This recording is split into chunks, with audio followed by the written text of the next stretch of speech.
Okay, so let's have a look at this poem, Anthem for Doomed Youth. So whenever we start reading, we should always read that title and the author and see what we can understand from both of those. So we've looked at this author before, so we understand that he's going to be looking at realism, and of course realism is that depiction of the war in a much more real way of seeing it, the truth behind what's actually going on. And Wilfred Owen is obviously determined to make sure that he exposes war for what it really is. Now, if we look at the actual title, we can notice some very interesting things here. So, Anthem makes out to be some kind of song, but again, that idea is kind of subverted somewhat because it's quite a sad one. And we see these words doomed and youth. So, obviously, with doomed, we're understanding that actually it's not this kind of game that's going on here. There is no coming home. There is no, I will be safe, it will all be won by Christmas.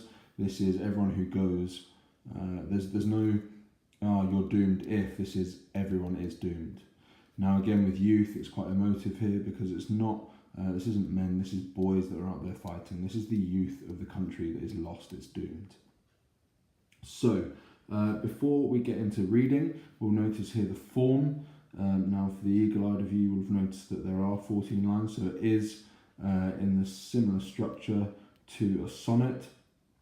And we know that sonnets are usually used to express a single kind of whole, complete thought or idea or sentiment, and those are usually positive ones, often associated with love. So here it seems very ironic again that he's using this sonnet form. So he's using it as a contrast to show just how far things have become different to the way they've been originally portrayed. Now there's an awful lot going on in this poem, and rather than me droning on for 30-40 minutes on this, I'll try and condense it and only pick out one or two things. So to start off with, we have a very interesting two opening lines, and we've got a lot going on just in those two lines. So to start off, we have this really interesting metaphor here, sorry, not a metaphor, a simile, and we've got that simile of them dying as cattle. So when we see this one, straight away this idea of cattle completely dehumanizing everyone, potentially showing the exact viewpoint that the commanding officers really are seeing their subordinates as. They're cattle, they're there to be made to do stuff, simply made to die. There is no purpose for them, they're not there to think, they're not there to do anything other than, just as cattle do, they're bred to die. And it takes all the emotion out of it. I mean, there's plenty of emotion in the rest of it, but what that does is it mimics what passing bells for these who die as cattle. It's taking all the emotion out of it because there is no emotion left for these people anymore, and that is what Owen is pointing out here. Now we have this rhetorical question as this opening line, and again, unusually, Wilfred Owen actually answers it for us. So only the monstrous anger of the guns. That's quite unusual, because as we know, we wouldn't normally have an answer to a rhetorical question, but Wilfred Owen doesn't want the reader to miss this. Only the monstrous anger of the guns. Now what this does is it points out that there are none of those expected kind of ceremonies that someone would have when they die. They're not having any bells ringing out from the villages, they're not having any funerals going on. The only thing that is there to mark their passing is the monstrous anger of the guns.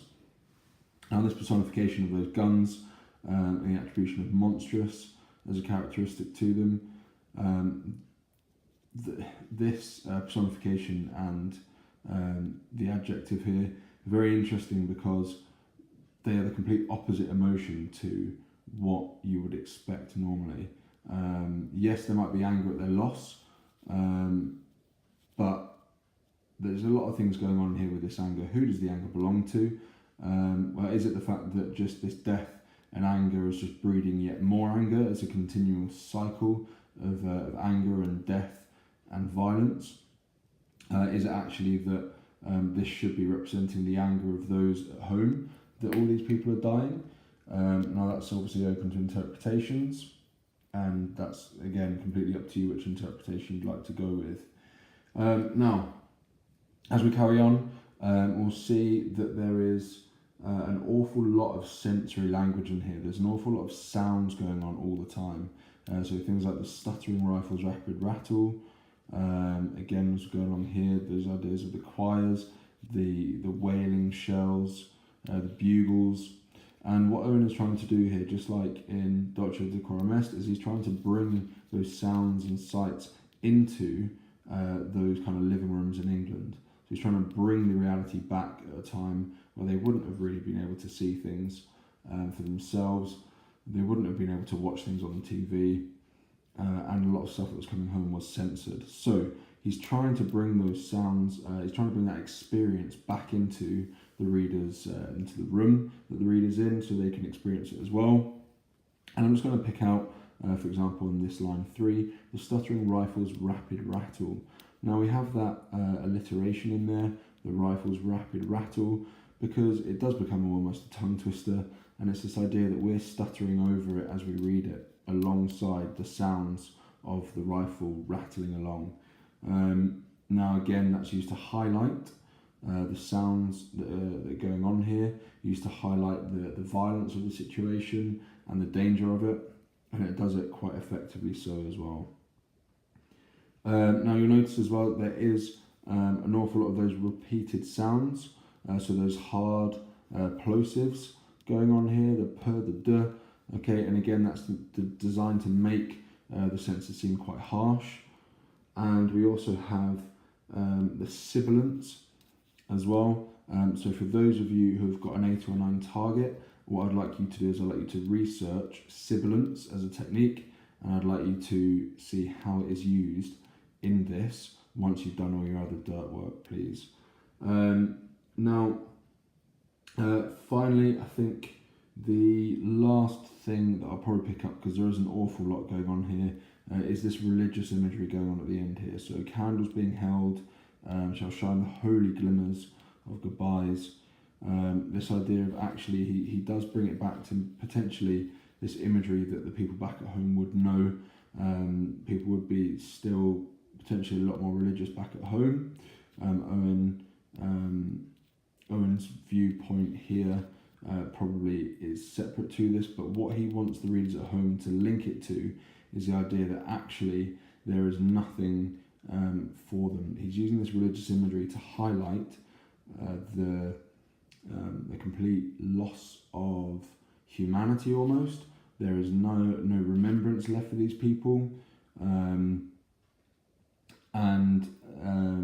Again, I think when we see these holy glimmers of goodbyes, what we realise from this first section is that there is nothing, there's nothing glimmering here, there is nothing holy about it. And so there's that contrast in there to make us realise just how bad this situation is. And so we see Owen's feelings that this war is senseless, from who dies cattle. We see the idea that he understands the brutality of it, the violence, and he brings that across to all the sounds.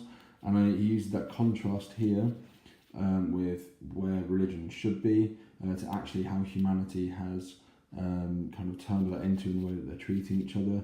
And so we see that ideas that actually war is dehumanizing everyone, taking all the positivity and hope away from them, and is completely just destroying humanity there in the trenches. So let's have a quick look at an example. So as we know from the mark scheme, we are going to have this idea that we need to bring in context. Now, this is where this introduction here works really well. So we have the poem Anthem for Doomed Youth was written by Wilfred Owen. Wilfred Owen was a soldier during the Great War who also wrote poems in his spare time. We know that he obviously wrote the poetry before the war started. However, instead of writing jingoistic poems, so straight away that terminology, we know it's the opposite. He wanted to show Britain the harsh realities of war through poetic verses. Fantastic. So we already have seen not only that, if we're looking directly at the mark scheme, if we look at number 5 on the excellence band, we can see that we are commenting and critiquing. So we're looking at how cultural, social and historical context have influenced the writer and the language used. And so there straight away we're showing that understanding of how his viewpoints and where he is going to be affecting what he's writing. So he wrote the poem Anthem for Doomed Youth to show the unfairness war brings to the hope-filled youth, and that he feels angry towards humanity. So there straight away we're showing that we understand the writer's viewpoint, and that we also understand the reason why this poem has been written. Okay, so if we read a paragraph here, we've got the writer also uses language devices. Now that's one thing I'd say is we need to label those devices that have been used, but the rest of it from now on is spot on. So the writer, we carry on going. So the quote, the demented quiet of wailing shells to show how wrong and sinful the Great War is. Perfect. Firstly, now the reason why I really like this word firstly is it shows to me that this person is going to be using more than one interpretation, and that is what we need to be able to do to get up into the secure and the excellence bands. We must be exploring a range of meaning, okay, and critiquing that range of meaning that we've got. So as soon as I see this word firstly, I understand there's going to be a range. So firstly, he used the word demented, so we've got that zooming in to describe the beautiful and angelic voices of a choir to show the differences between the past and the present and how the world has changed. So I'm just going to pause here quickly. We've got some zooming in again, and these quotes are embedded. They're constantly placed throughout the paragraphs. They are embedded in what is being written. So they are the past. We're showing the differences between the past and the present and how the world has changed for the worst since the Great War began. Secondly, so here we go, it's being layered. Secondly, Wilfred, now this is where we need to use that second name all the time. So I'm just going to cross that out, okay, because we write formally, so it's going to be the surname, not first name, please. So secondly, Owen used this unexpected combination to describe the wailing shells. Perfect, so we've understood what the writer's purpose is here and how they're doing things. He shows that the war has changed the normality of society for the worst by changing the meaning of choir from angelic voices to wailing shells. Brilliant. And so we've got that technical terminology when we're talking about the contrast, talking about the change of it. This shows he's very angry at humanity for letting it get to this point by changing the beautiful meaning of choir into an ugly one.